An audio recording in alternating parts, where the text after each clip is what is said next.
तो यहाँ पर मैं एक बहुत ही इम्पोर्टेंट अभी आपसे डिस्कशन करता हूँ। यहाँ पर इनइक्वालिटीज को लेके चर्चा चल रही थी, जिसमें आपने एम, जीएम और एचएम के बीच में रिलेशन देखा था कि एम बड़ा होता है जीएम से और जीएम बड़ा होता है एचएम से। लेकिन बच्चों अब आप यहाँ पर देखने जा रहे हैं सबसे पहली इनइक्वालिटी, जिसका नाम होता है ट्रायंगल इनइक्वालिटी। तो बच्चों ट्रायंगल इनइक्वालिटी तो आपने पहले भी सुनी होगी, क्लास 9-10 में होती है। इसको ऐसा सिखाया जाता है कि ट्रायंगल की दो साइड्स का सम जो होता है बच्चों, वो हमेशा तीसरी साइड से क्या होता है, बड़ा होता है। इसको हम लोग क्या कहते हैं बच्चों, ट्रायंगल इनइक्वालिटी। तो बच्चों या तो आप इसको इनइक्वालिटी का फॉर्मेशन कह सकते हैं या आप इसको डायरेक्टली समझ सकते हैं। तो ट्रायंगल इनइक्वालिटी को बच्चों में एक बार नेक्स्ट पेज पे समझा देता हूँ। तो सारे बच्चे नेक्स्ट पेज पे हेडिंग डालेंगे समझने के लिए, ट्रायंगल इनइक्वालिटी। तो सबसे पहले बच्चों हम लोग एक बार ट्रायंगल इनइक्वालिटी पे एक बार चर्चा कर लेते हैं। जरा ध्यान से देखिएगा, this is your triangle inequality. क्या होती है बच्चों, ध्यान से देखिए। जैसे बच्चों आपने एक ट्रायंगल क्रिएट कर लिया, ये बच्चों आपका एक ट्रायंगल, ठीक है। इस ट्रायंगल का नाम है बच्चों ए, बी और सी। बच्चों ये नोटेशंस आपको पता होना चाहिए कि एंगल ए के सामने वाली साइड को हम स्मॉल ए कहते हैं, एंगल बी के सामने वाली साइड को स्मॉल बी कहते हैं, एंगल सी के सामने वाली साइड को स्मॉल सी कहते हैं। इन फ्यूचर बच्चों जब आपको सॉल्यूशन ऑफ ट्रायंगल वगैरह ये पढ़ाया जाएगा तो उसमें ये सब नोटेशन सिखाए जाते हैं कि ट्रायंगल के एरिया को डेल्टा से रिप्रेजेंट करते हैं, साइड्स को एबीसी से रिप्रेजेंट करते हैं, सर्कम सर्किल की रेडियस को कैपिटल आर से रिप्रेजेंट करते हैं, इन सर्किल की रेडियस को स्मॉल आर से रिप्रेजेंट करते हैं। डेल्टा का मतलब एरिया होता है। आपको साइन रूल पढ़ने के लिए मिलेगा, नेपियर्स एनालॉजी पढ़ने के लिए मिलेगा, कोसाइन रूल पढ़ने के लिए मिलेगा। ढेर सारे रूल्स आपको सॉल्यूशन ऑफ ट्रायंगल में पढ़ाए जाते हैं। अभी तो बच्चों छोटी सी चर्चा है ट्रायंगल इनइक्वालिटी। ट्रायंगल इनइक्वालिटी में किन्हीं भी कोई भी ट्रायंगल बच्चों तभी एग्जिस्ट करता है कि कभी भी दो साइड्स का सम तीसरी से बड़ा हो। तो बच्चों ये किसी के लिए भी हो सकता है, वो ए और बी सी से भी बड़ी हो सकती है, और ए और सी भी बी से बड़ी हो सकती है, या बी और सी ए से बड़ा हो सकता है। तो बच्चों यही होता है बस ट्रायंगल इनइक्वालिटी। इसको यूज करके बच्चों हम लोग काफी सारे क्वेश्चंस करते हैं, और उन क्वेश्चंस में एस इन्वॉल्व होता है। S is called semi perimeter of the triangle. तो सेमी पेरीमीटर बच्चों क्या होता है, A plus B plus C by 2। और बच्चों ट्रायंगल के एरिया को रिप्रेजेंट करने के लिए एक हीरोन्स फॉर्मूला भी आपको बताया जाता है। हीरोन्स फॉर्मूला क्या होता है कि अगर ट्रायंगल की कभी भी तीन साइड्स गिवन हो तो ट्रायंगल का एरिया होता है S times S minus A, S minus B, S minus सी।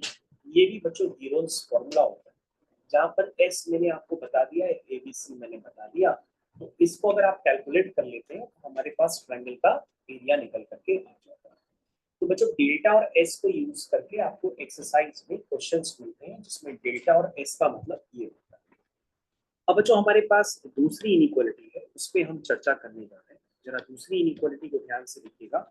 उस इनइक्वालिटी का नाम है, हम लोग पढ़ भी नहीं पाते बच्चों, क्या आप पढ़ पा रहे हैं, क्या लिखा है, कॉची। पढ़िए पूरा नाम, कॉची के आगे क्या लिखा है।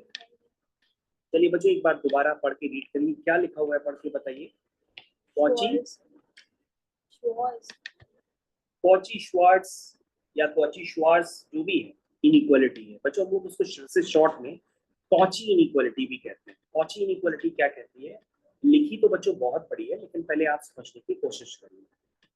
वंस अगेन बच्चों हर बार ए और बी पॉजिटिव रियल नंबर्स हैं। यहाँ पे ढेर सारे नंबर दिए हैं, तो मैं आपको दो नंबर लेके दिखाता हूँ। कंसिडर ए और बी, ये बच्चों पॉजिटिव रियल नंबर्स हैं, और आपने एक्स और वाई, ये भी बच्चों आपके पॉजिटिव रियल नंबर्स हैं।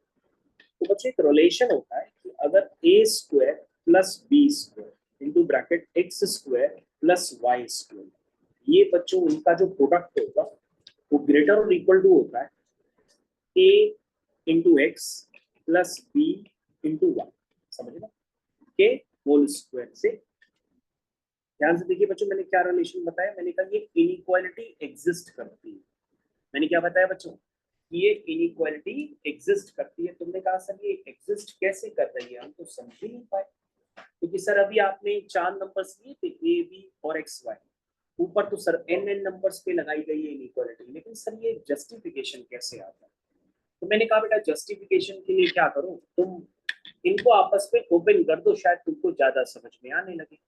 तो तुमने कहा ठीक है सर, इसको हम ओपन कर लेते हैं। हमने कहा लेफ्ट हैंड साइड को देखो क्या लिखा है।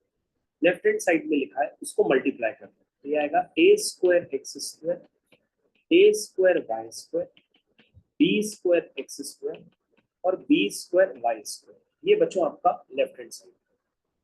अब बच्चों आप राइट हैंड साइड में, तो क्या आएगा, A square X square, B square Y square plus 2ax by, ये तो आएगा ए प्लस बी का होल स्क्वायर है, तो ऐसे को लिखोगे 2ab यानी 2ax by।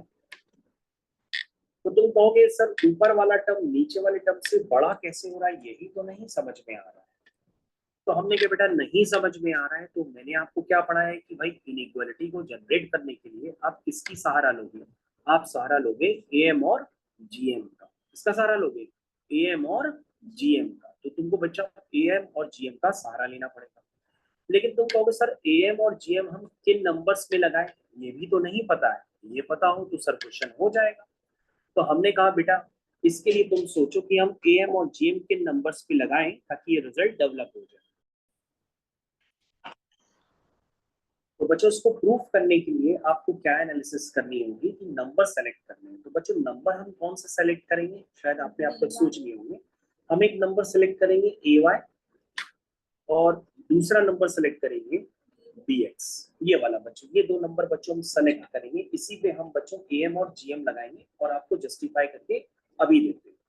तो तुम कहोगे सर हमने दो नंबर कंसिडर किए हैं, तो हम लिख दो consider two positive real numbers, two positive real numbers. तो बच्चों दो पॉजिटिव रियल नंबर्स कौन से हुए, एक आपका है ए स्क्वायर वाई स्क्वायर और दूसरा है बच्चों B square X square.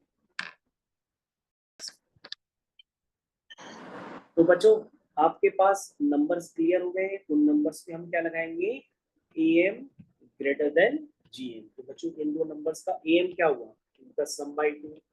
GM क्या होता है बच्चों, उन दो नंबर्स का प्रोडक्ट होता है ना, और पावर में हाफ।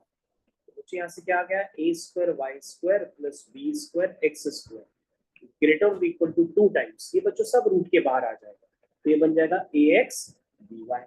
ठीक है बच्चों। लेकिन कहोगे सर जो प्रूफ करना तो वो प्रूफ तो हुआ नहीं।